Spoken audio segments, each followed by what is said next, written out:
and I want to dedicate this episode to Aaliyah's. And I hope this is not too cheesy. So that's what we were doing that night, and we were talking. And it's basically like eating fouérech and arak, effectively. The cafe culture in Beirut, it's not shining the way it did before. But I guess, I guess it's very complicated, I think. Given the anniversary just passed by without a whimper. Am I making the right choice by staying here? So I'm not an expert. And observes the world while she does it and observes Beirut. Books are not really that important anymore. So you'll notice that the Aaliyah's team don't wear uniforms, for example. Right. You're not dominating the space, which I think it's a good accident in that there's a lifeline.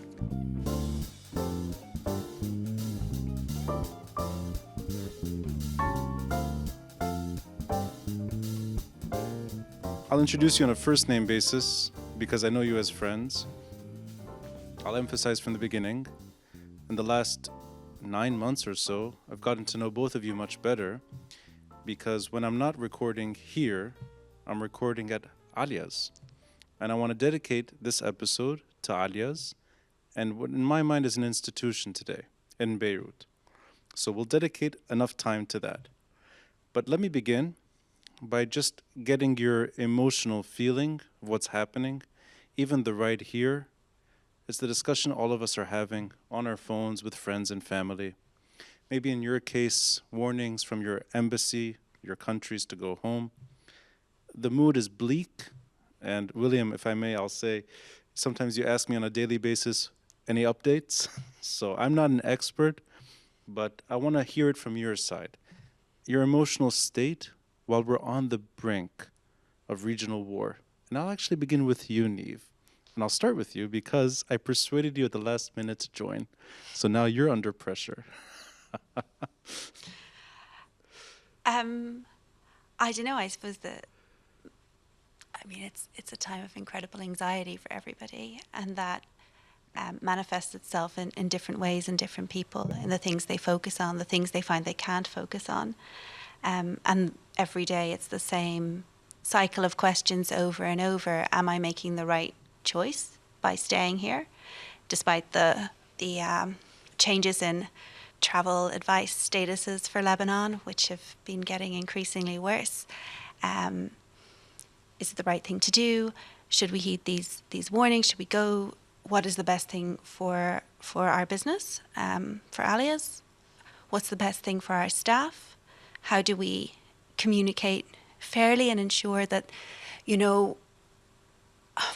I suppose like a point I keep coming back to in a situation where there's so many unknowns and uncertainties, the only thing you can actually do is try and manage the things that you can manage, the small day-to-day things, and how do we come to manage those as best we can.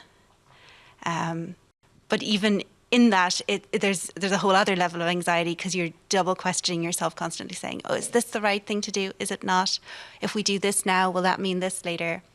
And it's an ongoing cycle. I think it's probably the sort of merry-go-round everyone is on to varying extents at the moment in slightly different contexts. I think maybe you have advantage also in that you're affiliated at least with a Lebanese outlet, L'Orient Today, or at least you were a copy editor for a length of time. I don't know if you're still there. I still freelance copy edit for them. Freelance. So you have an eye at least to the journalism circuit.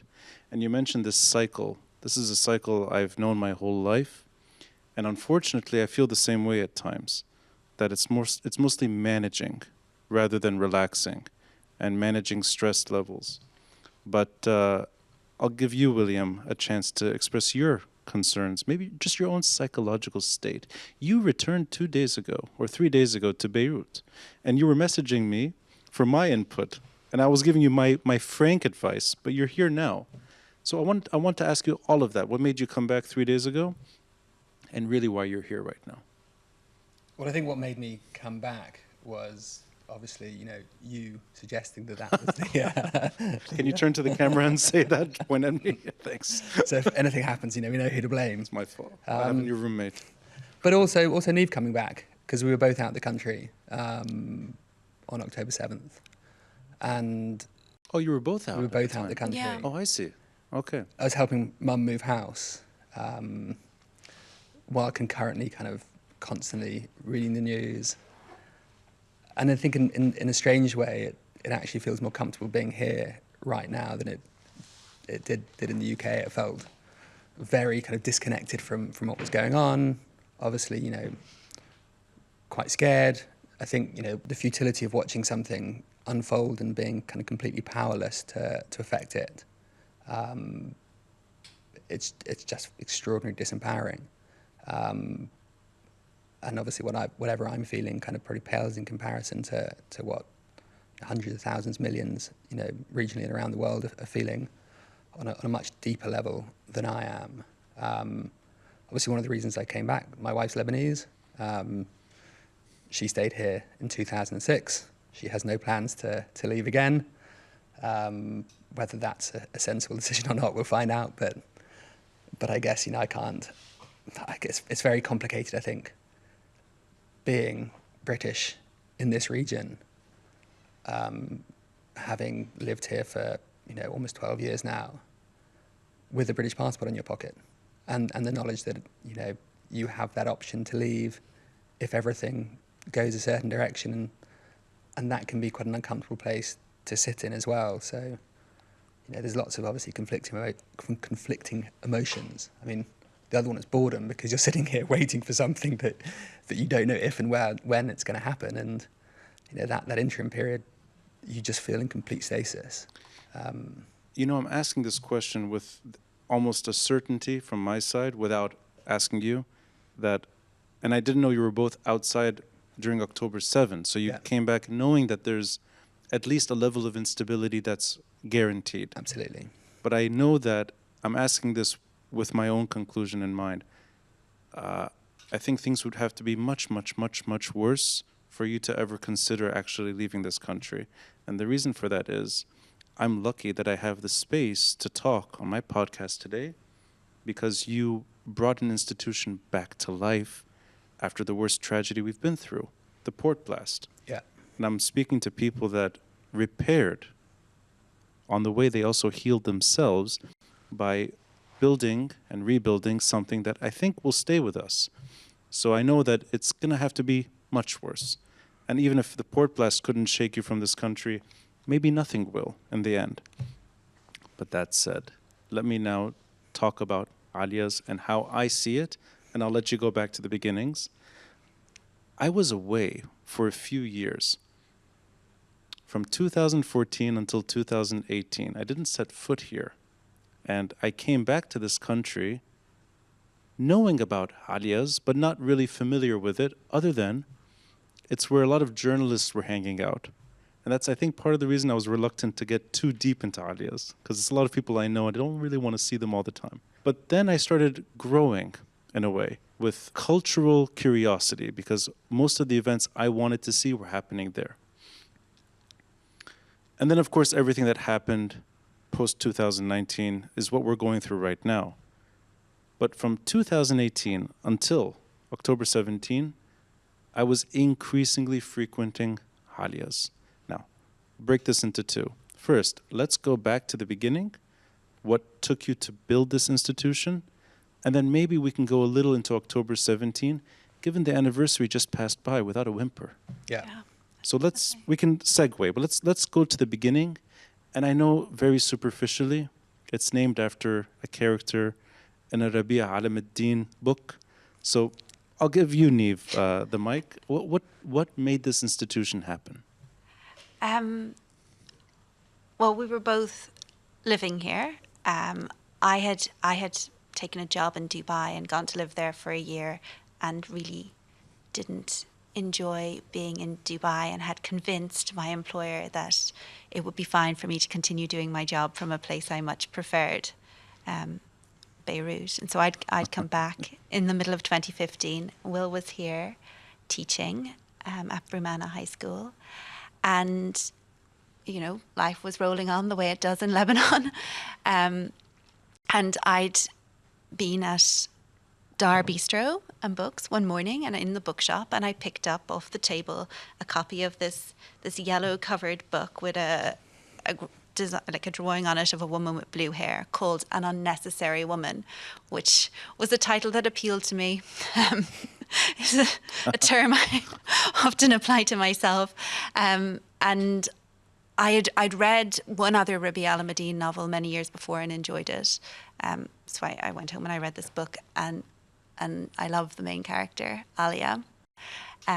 She lives alone. She reads voraciously, and she undertakes one translation a year of a novel into Arabic.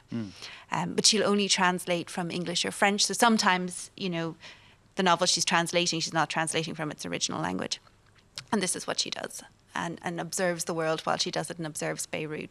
She's a 72-year-old woman now living alone. And I thought it was great.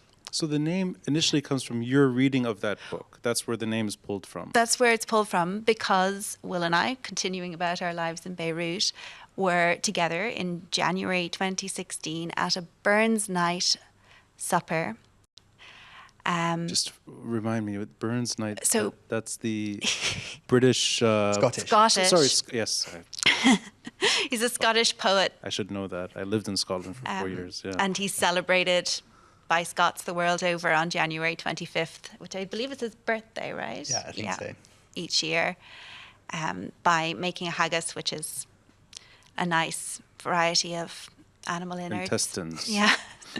It's really tasty, and drinking an awful lot of whiskey. So that's what we were doing that night, and we were talking. And it's basically like eating fuerich and arak, effectively. Yeah, effectively. With lots of Scots around and some bagpipes. So you met by chance? And No, we already knew each other, but we were both at this one Burns night, surrounded by whiskey and Robbie Burns poetry and conversation, and we happened to be talking about things we'd recently read, and it turned out Will had also recently read An Unnecessary Woman. I see. So I think we almost both read it simultaneously, I think but independently. I'd actually read it because Maria, who is now my wife, had given me a previous Rabi al-Madin novel, The Hakawati, which I'd loved, and then started reading An Unnecessary Woman. And then obviously at this Burns night, the conversation turned to, as Niamh said, to what we were both reading at the time, and we were both reading the same book. And then, you can continue the story. Well, so when Aaliyah, before she was 72 and retired, the job she'd had in Beirut was working in a bookstore. And I don't know which one of us said to the other one, oh, wouldn't it be fun to have a bookshop in Beirut? Well, it was funny, actually, because I was going back through some old WhatsApp messages recently, and I found one from 2013. So this is over 3 years before even the kind of acorn of Aaliyah's existed. And I'd said to a friend, I'm thinking about opening a bookshop in Beirut. And he responded saying, you've had some really bad ideas in the past. I think this one might be the worst you've ever had. And so the idea had existed in my mind for a number of years. And obviously I taught English literature. You were teaching at Bremana High School? I was teaching Bremana High School. So I was teaching the international program, so GCSE up to A-level. And literature, is that just a passion of yours away from your work? Because Dubai remote, I'm guessing it's not literature focused. It's unrelated. It's all copy editing focused. Copy editing. Oh, okay. So it's still the written word. It's all words, yeah. Okay, so literature is in the background. Yeah, I'd studied literature at university. Niamh had studied philosophy, but also done a master's in creative writing. So there was kind of a literature background for both of us. So that moment where you're both talking about a character you both read about from a Lebanese author. Yeah. Were you finding it hard to get books in Beirut? Was it something that you were struggling with and wanting to, in a way, build something you would frequent? Because I know Dar Bistro. Yeah. And there are some of these older bookshops that are mostly gone now. Yeah. In Hamra, there's Antoine. Even Antoine has downsized. Yeah. Is it something you were looking for and you wanted to make it for that reason? I think later in our conversation, for me at least, like these things became kind of part of it. But the initial sort of impulse to run a bookshop was entirely like self-interest motivated. I could sort of visualize a wonderful world in which, I could be Aaliyah. I could sit in a bookshop surrounded by books all day, reading whatever I liked, and then interacting with customers who would come out in and out, selling them the books they wanted to read and having them introduce me to new things and me introduce them to new things. And this would be a wonderful way to exist. And I think when we sort of sat down and decided that we would actually do it, we started sort of talking about how actually, you know what, in Beirut, there are interesting, good bookstores. And Dar was certainly one of them. But there aren't that many, at least at the time that I felt, where if you walked in, you could be sure to encounter somebody who knew the titles on the shelves, who was super ready to engage with you about them. And I thought maybe that was a space that we could fill a little bit. Yeah, I mean, I think, and I look back to my life before Beirut. So one of the reasons I came here, I think, because everyone back in the UK had decided that I was entirely unemployable. And I think I'd walked into Daunt Books in London one day and applied for a job there, just working behind the counter. Went through 2 interviews, got to the final 2, had a 3rd interview. Thank you very much, but we've chosen someone else. And I thought, if I can't even get a job working behind the counter at a bookshop, then maybe I should try my luck elsewhere.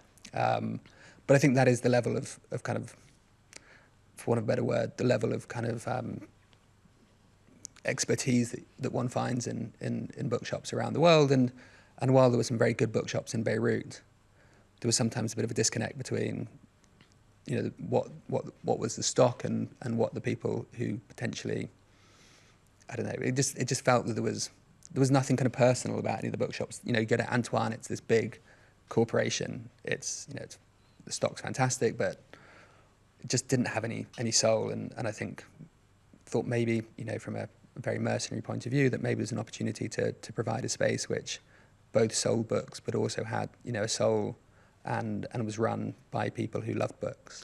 That is clear because it's not a bookstore. It's many things at once. And going to Aaliyah's can be going to a concert. It can be going to a poetry reading. It can be going to watch a movie. It can be going to listen to me. I can think of all types of events. There's wine, wine tasting events. Well, I think we sort of germinated this idea of a bookshop and then looked at the numbers.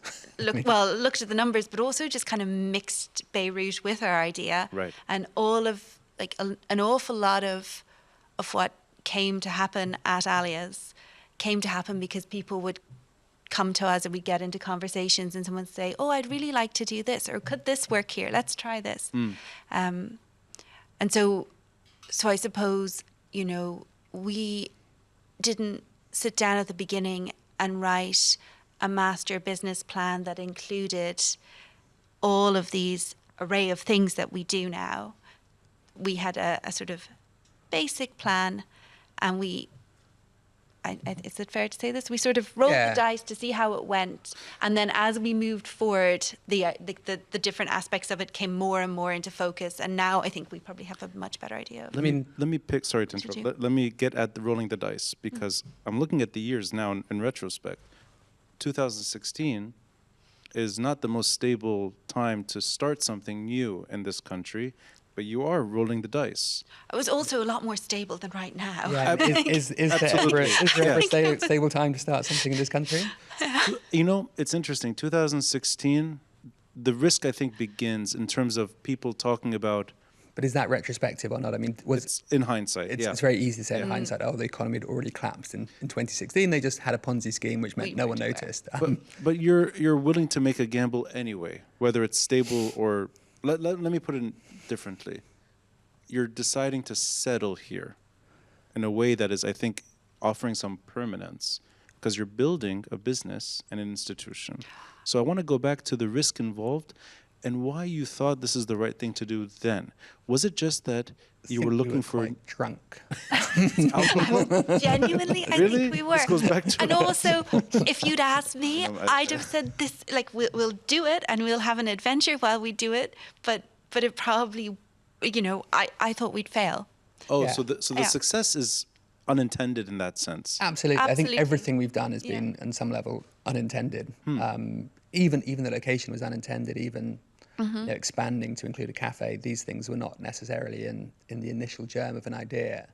But I also think maybe to go back a few years before that, and why I didn't think it was a risk.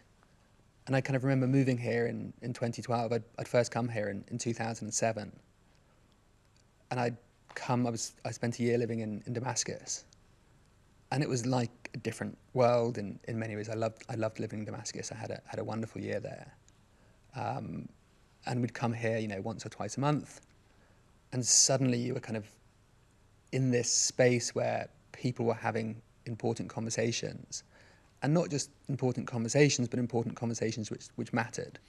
People were talking about politics. People were talking about art. They were talking about films. They were talking about books, and it wasn't that kind of slightly removed sense that you get in the UK when you're down the pub and you're talking about, what a wanker Rishi Sunak is or something. It actually had, it felt really immediate and really urgent. It obviously had 2006. And then coming back in 2012, I didn't recognise, there was something about this place which I didn't recognise it from anything that I'd experienced before.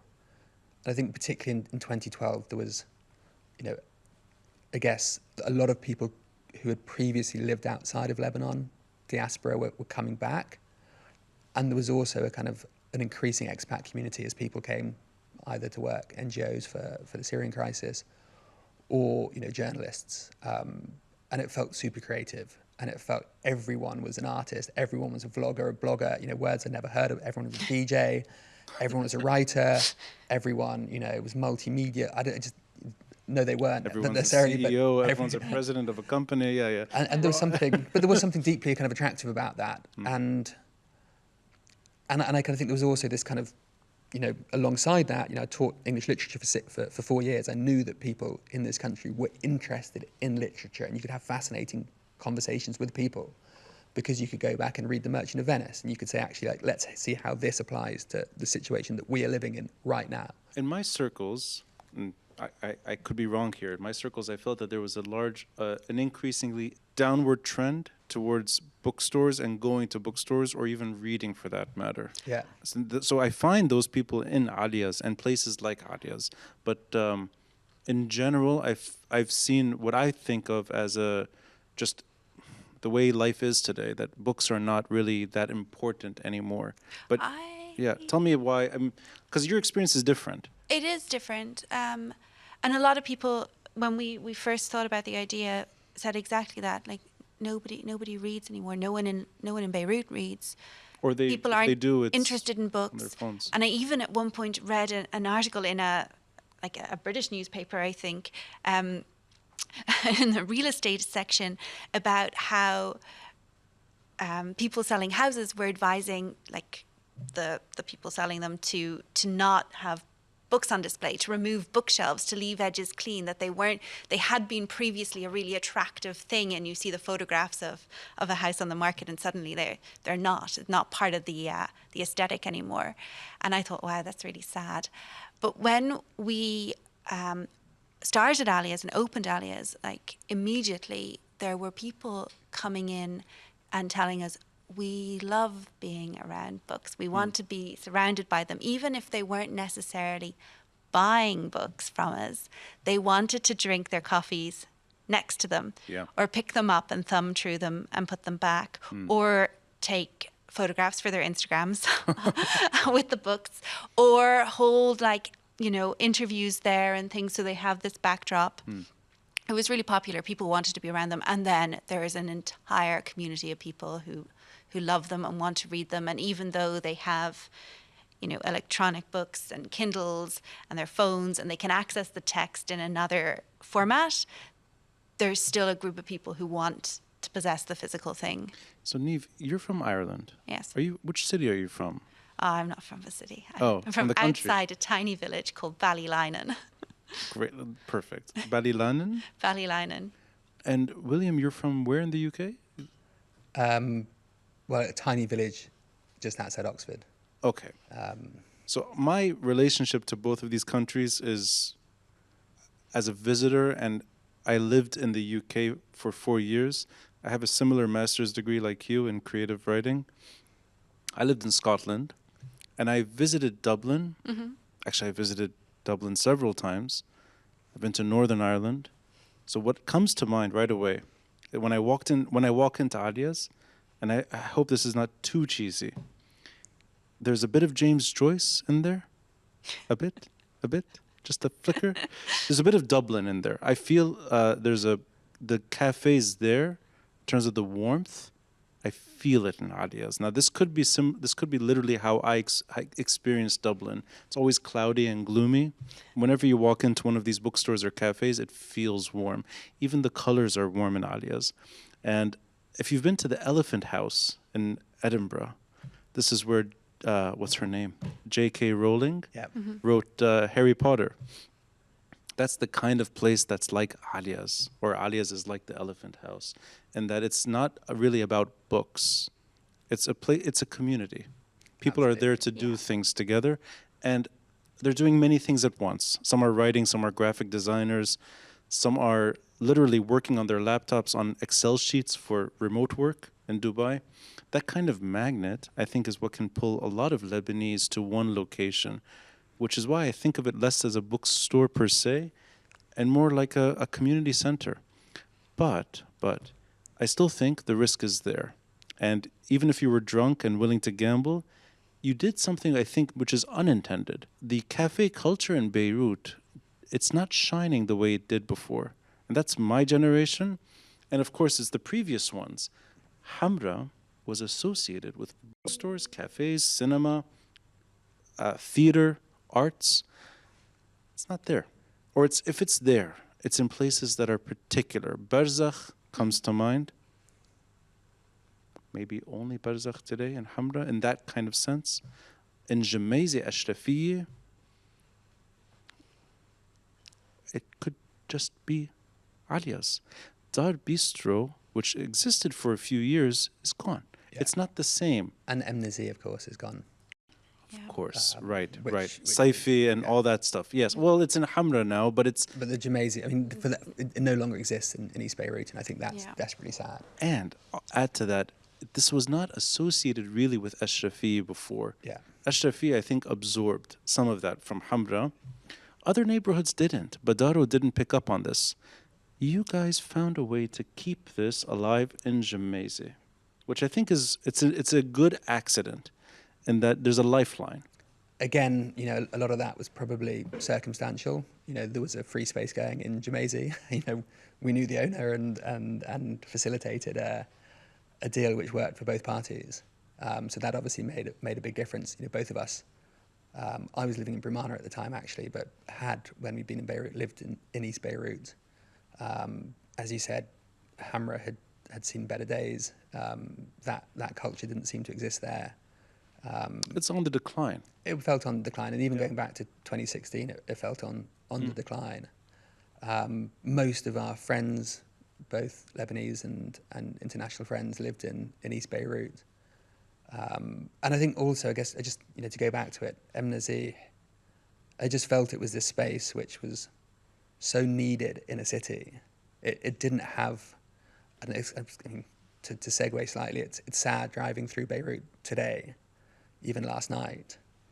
Everything's empty except Butler's, Cyrano, Lost, which are all, fantastic bars. They do wonderful cocktails, they have great service, great food, but they're exclusive. They cater to a certain clientele.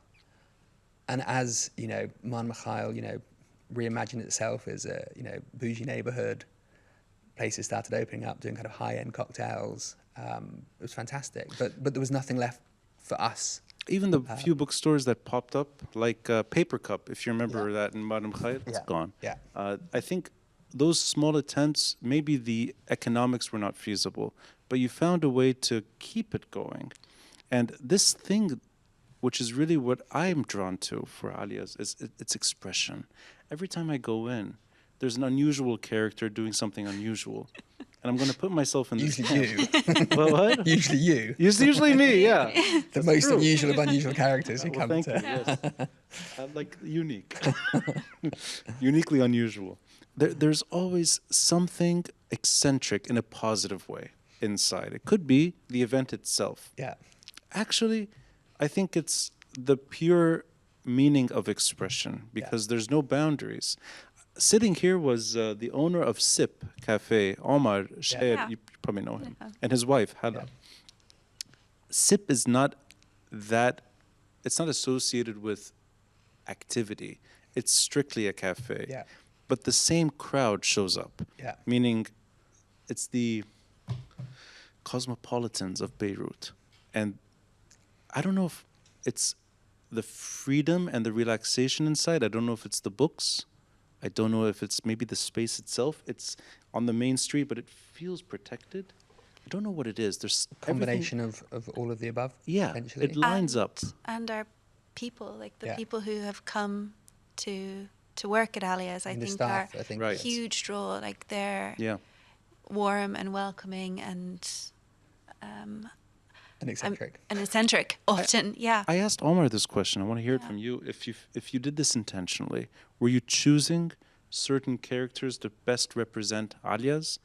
Because unlike Omar, who's very visible in his locations, you're not. I would have to know that you're the owners of Aaliya's. Otherwise, you're very laid back.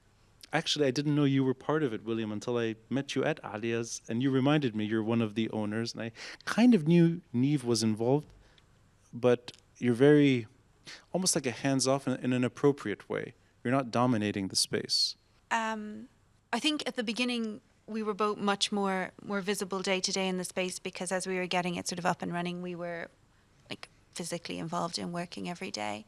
As time kind of moves on, like I really like that the people who work in the space who are part of it feel that they, you know, that it reflects them a little bit too. So you'll notice that like the Aaliya's team don't wear uniforms, for example. Right.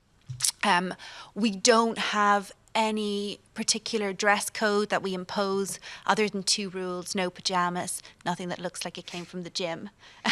Okay, so And bare minimum requirements. really bare minimum. Like Get out you of know, bed. as you feel Raise the lure. comfortable. we had one wonderful person who worked with us for a while, and she didn't wear gym clothes. She wore chic coton.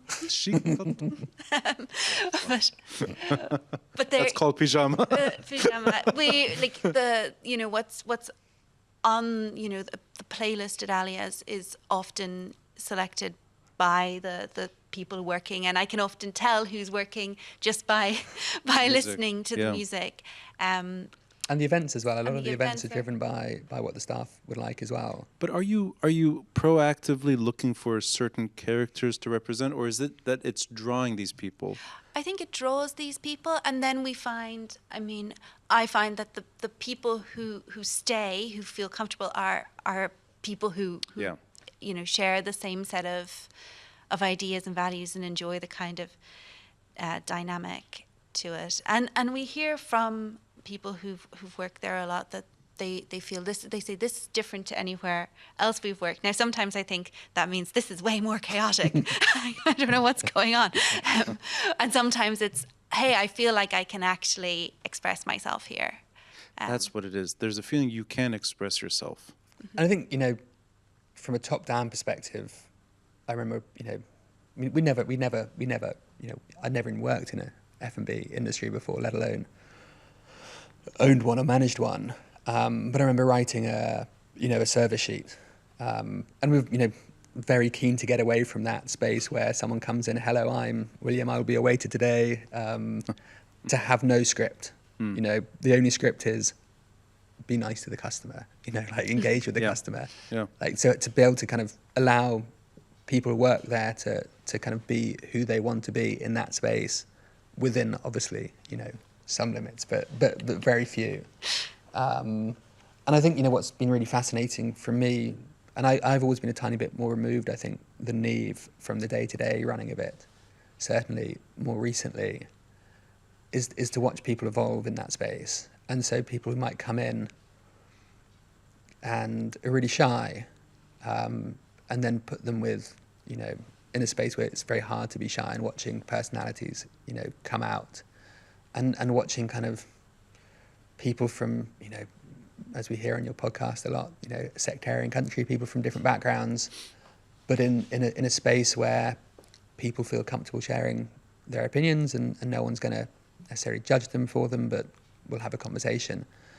And I think, that's interesting as well. And I think, because we're a space which brings in, multicultural demographic, then you also see that interaction going both ways as well. A lot of foreigners come in and they have their opinions about this country changed. I'll ask you then a more personal question. Everything you're describing, I think, exists to varying degrees closer to your respective homes. There are flavors of this in Dublin. There's flavors of this in London. I lived in Edinburgh. A lot of this is there. This kind of world can exist within a few kilometers of your respective homes. Why here? That's maybe a question I like asking for people that are not naturally rooted to Lebanon. They form roots here. I think of you now as part of the fabric. But you didn't spend your earlier years here. There's no obligation. There's no family. There's no... Well, Will has family now. That's now, yeah, right. But when you first arrived, you have to be here to fall in love with this person and then marry her. You probably wouldn't have met her at home near Oxford. So why here? For me, it was accidental. I feel like this is a theme.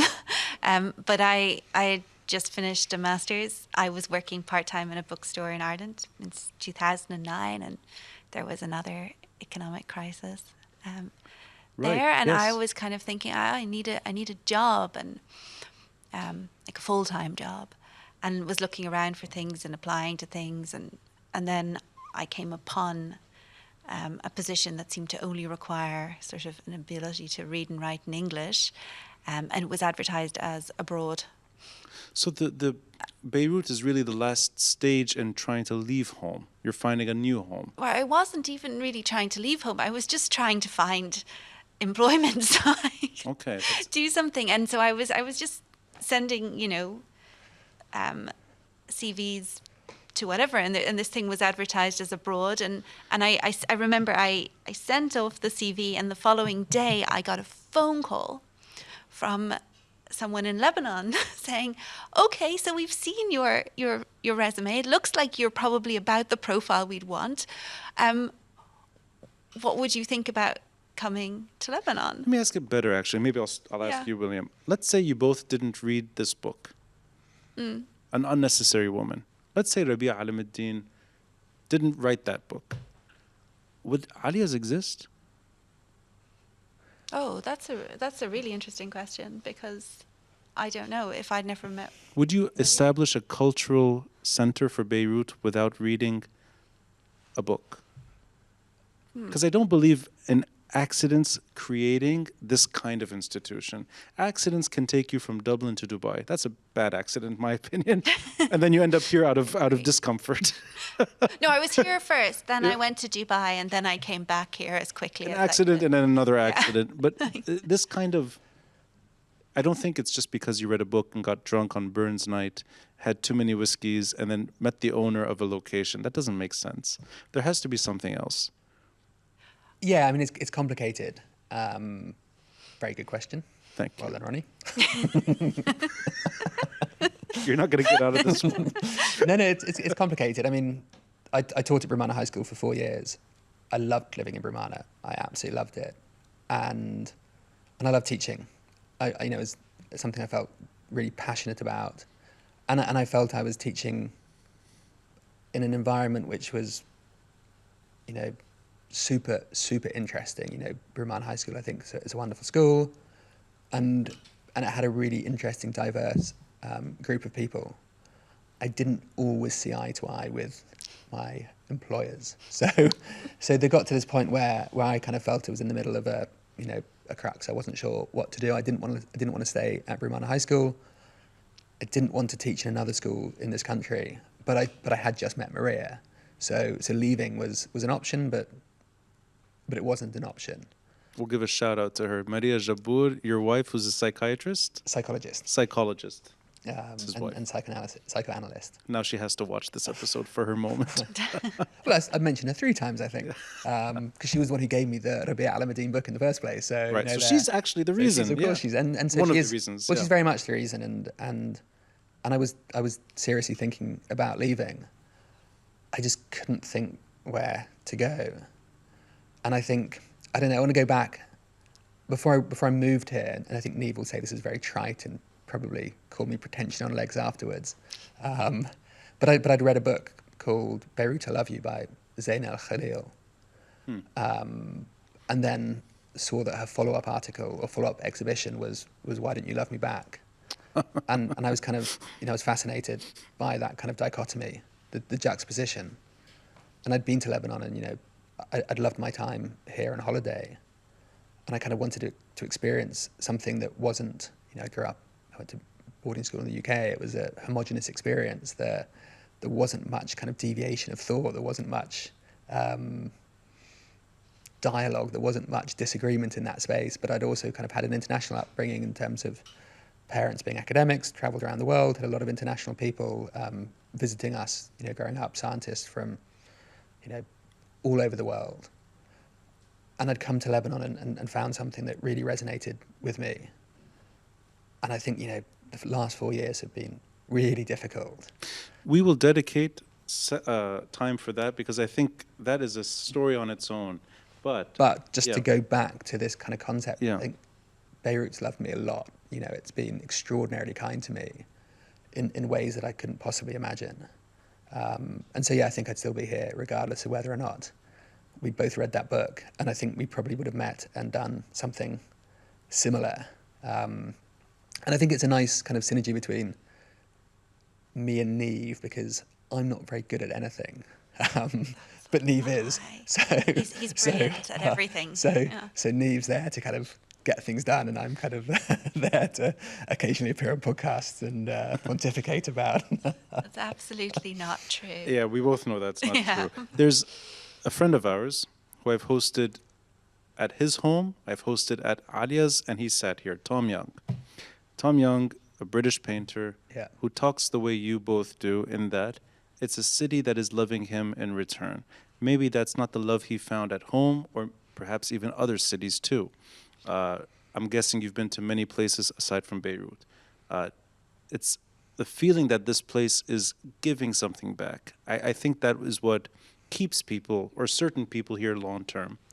Those that don't feel the return, they don't feel that love, leave over time. Yeah. So I feel that way as somebody who's from here, but I think it's the same draw. It's that there's a nourishment here. Now, long term, that's a different story.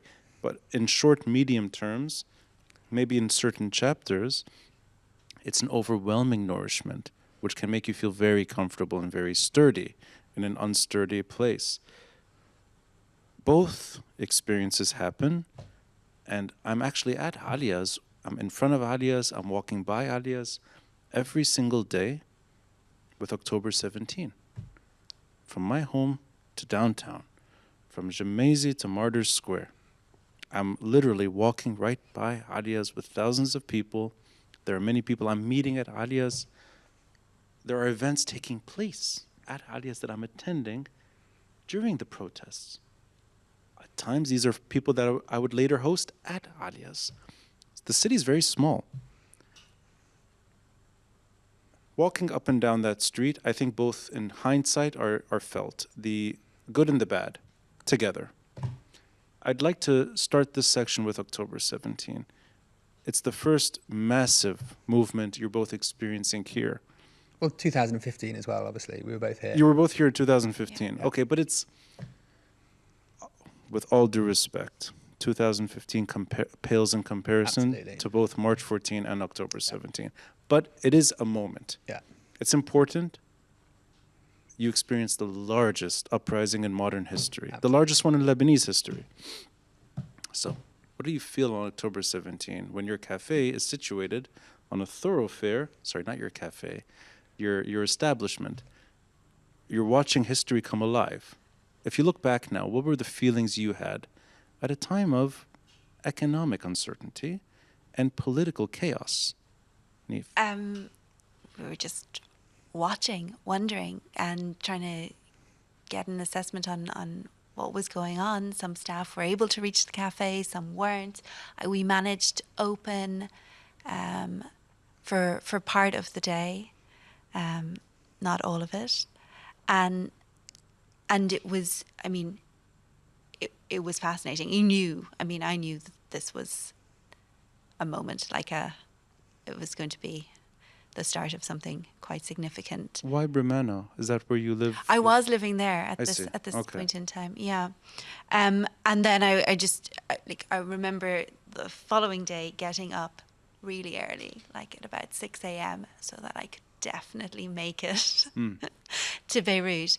And I think we just we worked as much as we can. I think it was sort of the high point of my time in Lebanon to see all of these people coming in, and they would be coming on their way to or on their way from the demonstrations, and they were talking about how the country is run, how its institutions are structured, how those might be changed, how they'd like things to look. And I hadn't heard those conversations before, like the way they were happening then. It was almost like, this is my was relationship. amazing. It was those conversations indoors that were now outdoors. Yeah. Absolutely. But magnitudes louder and insane almost. And people admitting what they didn't understand, well, how do we change the composition of Parliament? We have to drill into the rules that underpin it, and really, really kind of getting into it. You mentioned earlier, everyone is a DJ or a graphic designer or a writer. Everyone became a political expert and a financial expert too on the streets. Mm-hmm. But there was this projection outdoors.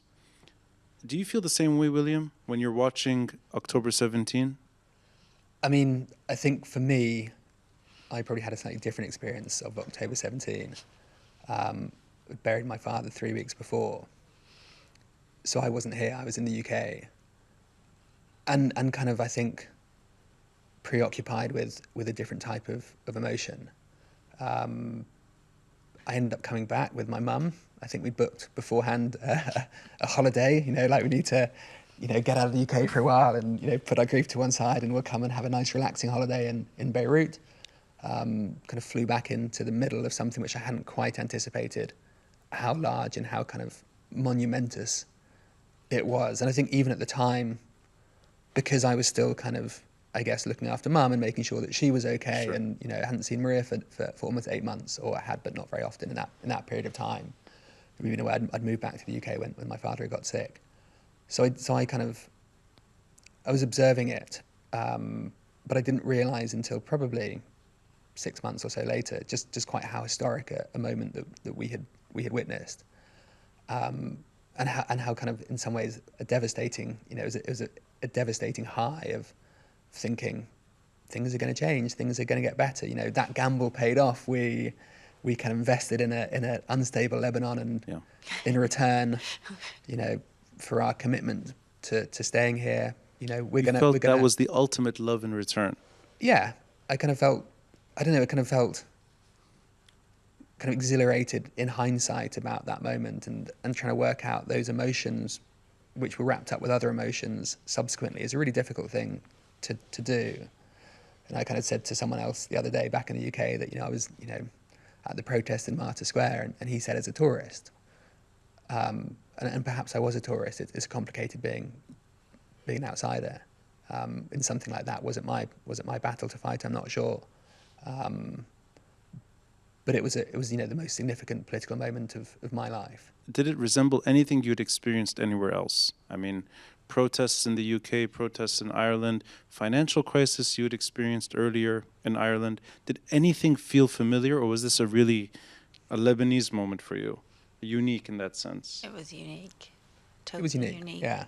And I think like that idea that you mentioned, William, of being an outsider at Just a little closer, at this like very significant moment in a country's history was also kind of strange for me to carry at Aaliyah's at the time, because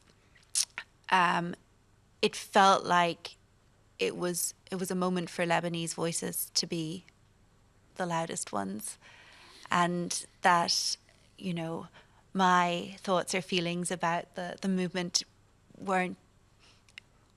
it wasn't the time for them. And and even just like I remember just trying to sort of stand back out of the way, and even, you know, in terms of kind of going to Martyrs Square and downtown at the time, like I wasn't working in journalism or for any media outlet, so I didn't have that kind of crutch which you sometimes use to say like, oh, that's why I'm going to see this, and so I would kind of wander down once a day to just have a look around and gauge the atmosphere, and then wander back to Aaliyah's to continue, you know, making coffees and serving tables and listening to people have wonderful conversations.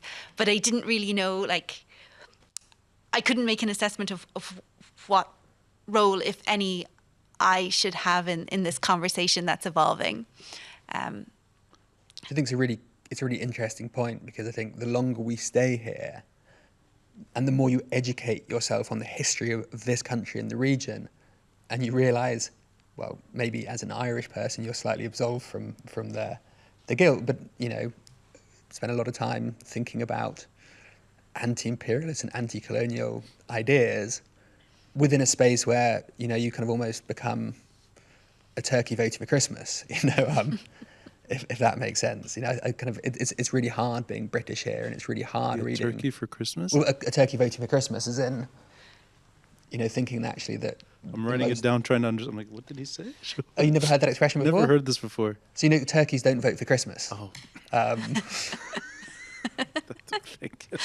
That's as straightforward as possible. Yeah. I'm trying to dissect. Is that a pseudonym for something? Which is, I mean, it's probably a good analogy for the Lebanese political class, isn't it, in some senses?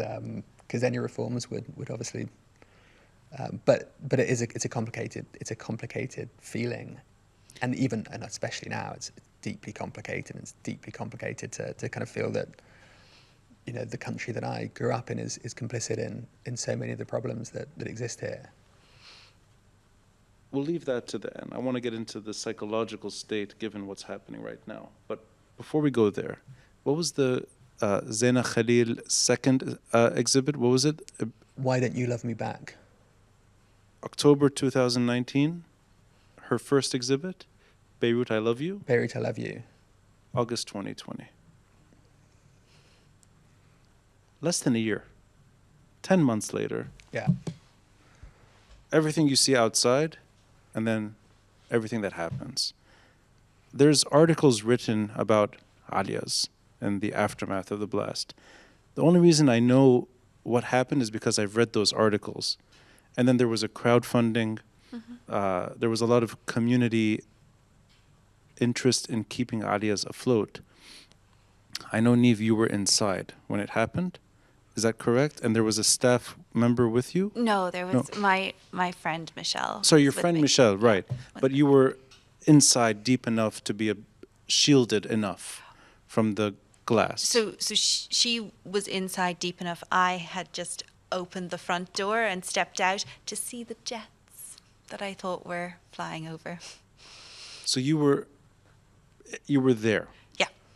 William, were you in Beirut when this happened? No, I was moving house again, or helping Mum move house again.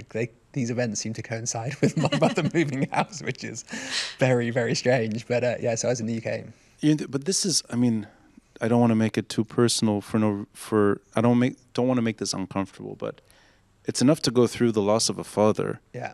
And having to deal with that is not something you can get over within a few months. So 10 months after October 17, 10 months after burying your father, this is also going to take a huge toll on a psychological level. You're losing more than one thing. But Aaliyah's, I want to get into this. Quickly, there's a decision made to not lose Aaliyah's. So take me back to those moments. You're talking to each other, I'm guessing over the phone. You're thinking through this carefully, given how bad things are. This is not an easy thing to do. It's a financial burden for everyone involved. And maybe it's also an emotionally charged decision. Why would you want to, given what happened? So I really want to understand those intricate moments where you both maybe initially think otherwise, but you come to the conclusion, no, we're going to keep this place going. There was no moment to think otherwise.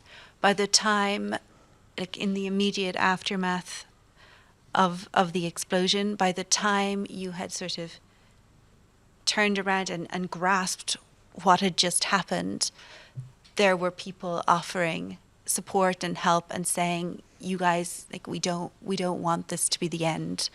And in some ways, there and correct me if I'm wrong, because I don't think my memory of the days after the explosion is massively reliable. But I think, I don't remember having a conversation with you that said, oh, maybe this is the end. I think we must have talked about it again. I think it's a surprisingly long time ago, isn't it? Yeah. We must have talked about it. I think one thing, and maybe this is kind of retrospectively making ourselves sound better than we actually are, but how can you live in a country and reap what it has to sow in good times and then leave when it's difficult? And I think, I don't know, I even was thinking about this in the car today, and when my father died, he left 20 hours of tapes. And when I was 27 or 25 and moved here, he moved to America when he was 27. Unlike me, he actually had a job to go to. He was a professor at Harvard. And he left. And he left, in these tapes, he says that he left because he didn't like the way that American people treated minorities, women, people of colour, Arabs, Jews, etc., etc. And he said his biggest regret was not staying and being part of that change.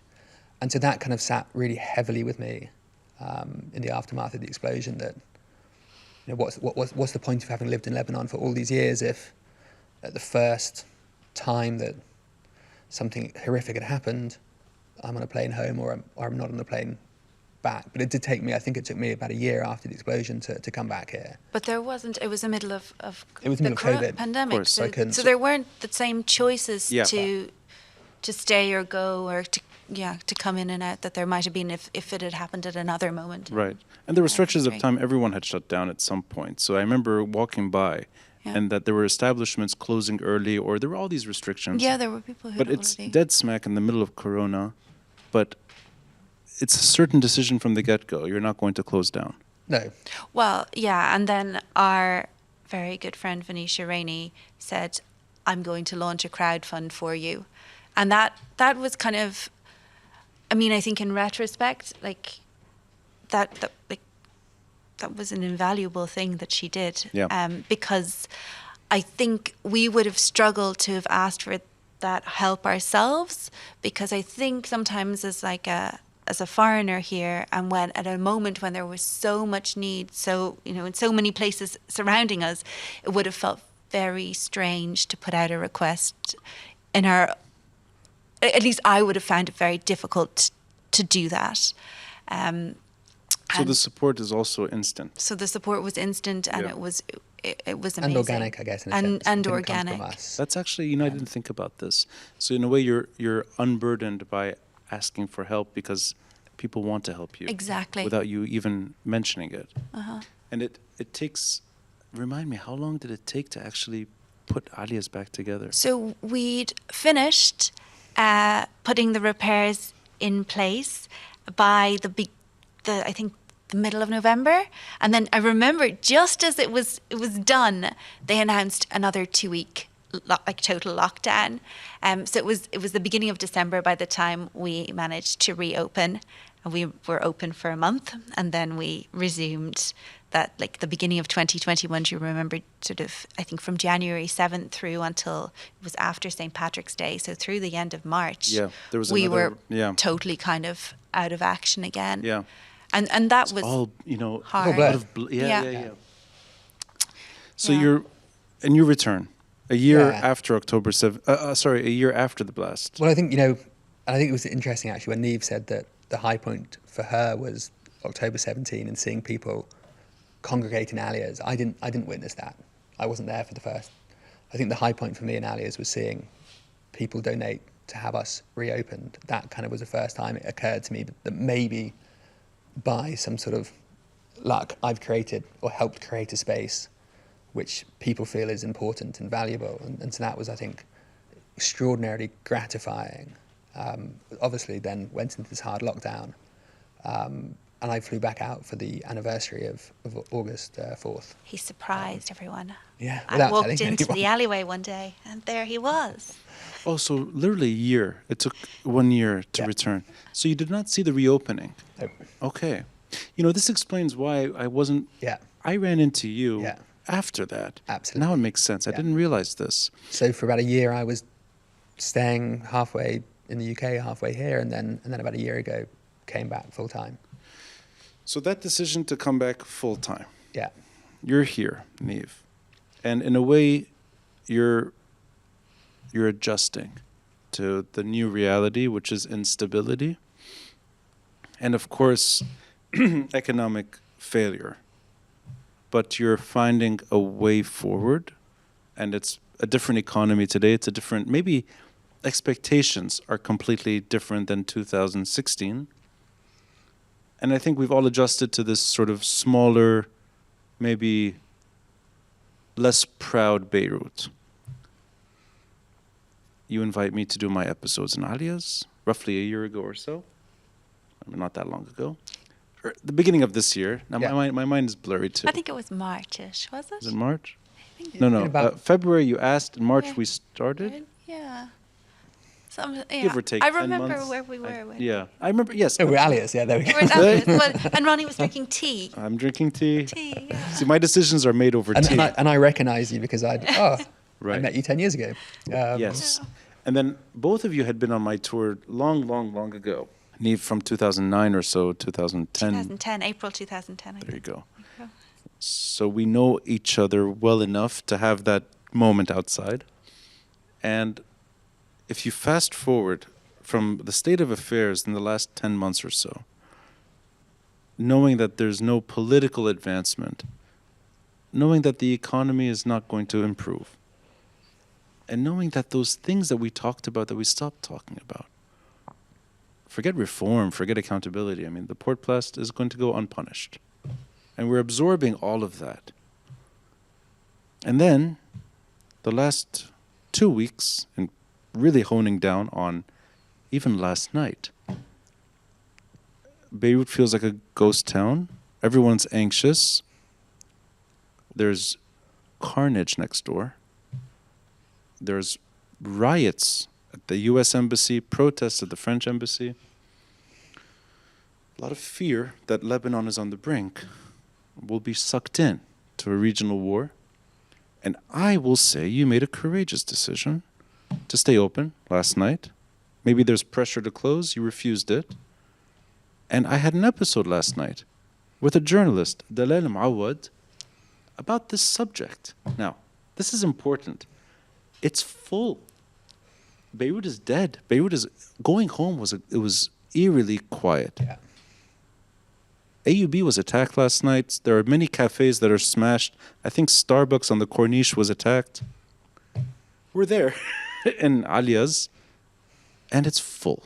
This is important. To me, that sends the right message that, and you said it already, hearkening back to what your father was saying, but you felt it too. You don't leave when things are bad. And I think that's the right message, is that you stay open, but you find a way to talk about what's happening, not to make things worse. It's meant to make things better at that moment. And I'm really happy we did that episode last night. I'm really happy we did that episode, and I thought it was brilliant. I think she's phenomenal. I'd read her book, and it was one of the most moving books I've ever read. And just to mention it, it's a book about the Port Plast. Exactly. It's called All She Lost, and the whole story, the whole narrative, is the background to tragedy. Yeah. So it's. But we're finessing. We're very careful, but also on point. I thought it was just right. So did I, and I think it's extraordinarily complicated to know what to do. A lot of the conversations that we have on a day-to-day basis about the future seem, I don't know what's the word I'm looking for, banal in the circumstances. Don't want to present yourself as some sort of, messiah figure, standing there as everything burns around you, It's also, it's also terrifying to make these calls day to day in a way, because when we decide to open, like yesterday, you decide to go ahead with an episode with Dalal and in a city that's, on the brink and on edge. And when things happen, like windows of cafes get smashed, you also have to think about everybody's safety and where you're asking people to be and to stand. Like, obviously, for people who attend events at Aaliyah's, the customers and the guests, they make a choice on their own terms. But for our team and for us and for you and for your guest, that's something that we're coming together to ask all of you to do. Yeah. And I think sometimes, like, I feel the weight of that decision, the weight of keeping the doors open quite heavily. And we've been super, super lucky. We were lucky during the Thawra, and we've been lucky now. And we were lucky, and I don't like to talk about luck on August 4th, but in a way, we were lucky that there was nobody else there. This is like, it's a constant conversation, and you're measuring it from the moment you get up until the moment from the moment the doors open until the place closes every day.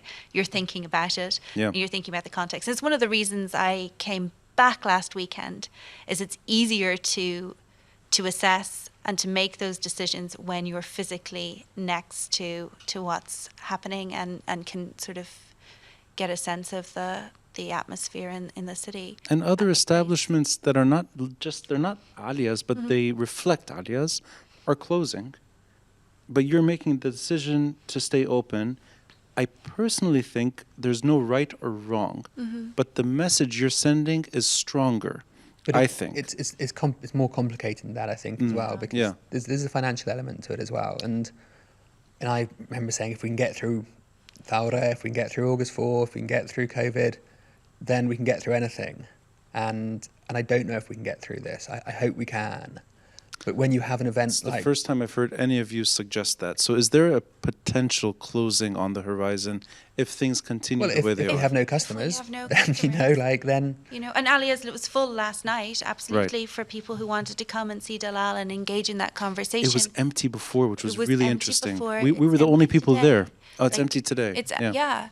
And this is the truth. Like, as more and more people decide to leave the city or to leave the country, or are in the city, and at Aaliyah's, like, we've always felt we want, people to come regardless of their spending power. We don't charge for water, and we really don't mind. You can come and sit all day and not spend anything. Have your free refills of coffee.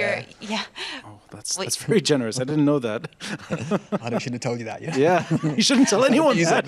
Well, it's written on a board. It's written there. Yeah. I see. But like we want to welcome people into the space, and we will. And we try to avoid this massive pressure on people to spend there. But I also recognise that, like, at a moment like this where you don't know where the country is going, everybody, including me personally, is assessing how they use their disposable income, right? So if we were going to talk about, like, money and survival, and unfortunately, like, to keep a place like Aaliyah's open, you need to be generating income to continue to pay the bills and to pay the staff. Yeah. And that is a huge worry, and it's not a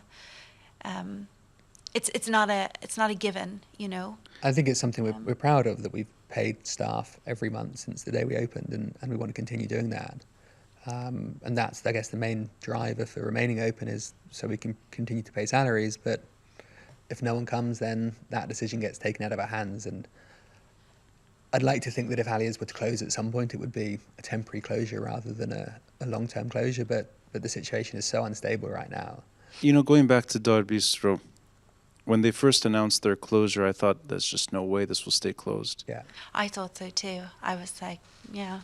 And it's unthinkable that characters you associate with Hamra, with Ross Beirut, yeah, would actually leave the country. Yeah. Friends of ours, Rima Abu Shara, who I've known her for many, many, many years. Whenever I drive by Wardi now, I still think of that place. It's there, but it's not the same. And you realize maybe the unthinkable can happen. I, right now, can't imagine Aaliya's closing. But then a year from now, it becomes that kind of, well, so what if you can't imagine it? Things like this sometimes have to close. But right now, hearing you say it, because it's the first time I've heard you sort of mention it directly, I think this would take a toll on Beirut. And we will do everything we can to continue going as we have done over the last seven years, often at kind of personal cost. But I think both committed to making sure that it sees out one more crisis and but hoping like it'd be really nice if we could get to the last crisis in the line. I think to go back to like one of the points Dalal was making last night about the women she spoke to for her book is that like they're just surviving, and that's what people who live in Beirut do, is you move from surviving one period of instability to the next. Loss and survival. Those were the two themes. You don't get the space in between to thrive, flourish, and to stabilize, and which means that when the next thing comes, you haven't replenished the reserves to be able to keep going. So people get tired, and I think that's why, you see other places decide to step down and go out of business, and I think that's really sad in many, many ways. And sometimes I also admire how much bravery I think that decision must take, particularly for people who have been running, places that have been sort of very much the fabric of. It was the right discussion last night for the moment in many different ways. And I think long term we'll look back and realize everything was said last night, and we don't know that right now. But it all came out in different ways. We have a few minutes left. I want to wrap it up with the point that we started with and we kind of touched on. You mentioned you feel that there's an association. It's not your story. It's not you as an individual, but you feel like, and these are your words, the imperialism comes to your mind, British history. I wouldn't put that burden on you, but you're putting it on yourself. I think Ireland has the most neutral opinion anywhere on the planet. At best, it's UNIFIL. But when it comes to UNIFIL, it's not associated with empire or history in that sense. It's more geopolitics and the South today. But I don't apply this kind of association. I don't think of you, or I don't think of you, Niamh, as carrying the weight of other countries or even history. You're just living in Lebanon. You're married to a Lebanese woman. You might as well be Lebanese at this point, Niamh. I have a Lebanese cat. You have a Lebanese cat. You have an institution here, and but you have feelings. Now, I want to just, if you can, explain how you feel right now as somebody who's being advised to leave, somebody whose country has advised all their nationals to leave. I think it was last night. I don't know Ireland if they've made an official statement yet, but I'm going to guess they're going to say something soon. It's going to be mostly leave or don't be here. How do you feel? It's complicated, and it's kind of hard to know what to feel, or if one even feels anything anymore. One's become slightly kind of, I think, numb to the news and to the cycles. And to having that same question over and over and over again about what to do. It's super complicated. Maria does not want to leave. She does not want to leave her mother. I kind of feel on some level that impacts my decision whether to stay or not. I don't think I think we're privileged even in the sense of if things happen in Beirut, Maria's mother lives in the mountains. We can go there, and unless this is kind of bigger than anything we've seen since 1990, then I think I'm not physically worried about being here. But there are complications, and I said the complications from watching our Prime Minister today and where he is, and the statement of having that meeting in the King David Hotel. I think, that's really significant. Do you feel personally less secure as a British citizen in Lebanon? Is there any anxiety? And No. no, that's good to hear. That's good to hear. How about you, Niamh? Do you feel at all that that there's a bigger risk to you now? No. And I've never felt insecure in Lebanon, like personally, I think that's the right message as well, because I can't imagine, and this is where I know that I'm not old enough to know how this country can flip very, very, very fast, but I feel that that's true. And I want that to be true. Even when countries are advising their citizens to get out, I want that to be the truth, that this is just extra precaution, that you're still fine, and things will be okay long term. Yeah, I think that though for a lot of people, the decision to leave might, or at least in my case, if I was going to decide to leave at the moment, it wouldn't be driven by fear for my own personal security. Yeah. It'd be more of a concern that if the routes out close and something happens to my family at home, I'll have no means of getting to them, which is a really scary thing. And it's actually a realization of the reality for an awful lot of people in an awful lot of places in the world today, that they have that. They can't go home when there's a problem. A bunch of accidents maybe, but they all seem to be the right choice at every single juncture. I want to thank MTV for letting us talk about Aaliyah's here. I want to thank you both for keeping Aaliyah's open and for giving me the space to do what I do there. And I hope for the best, but I think we've all been here long enough to know when things are risky, we do take precautions. I hope those precautions do not include closing Aaliyah's books. So do we. So do we. So do we.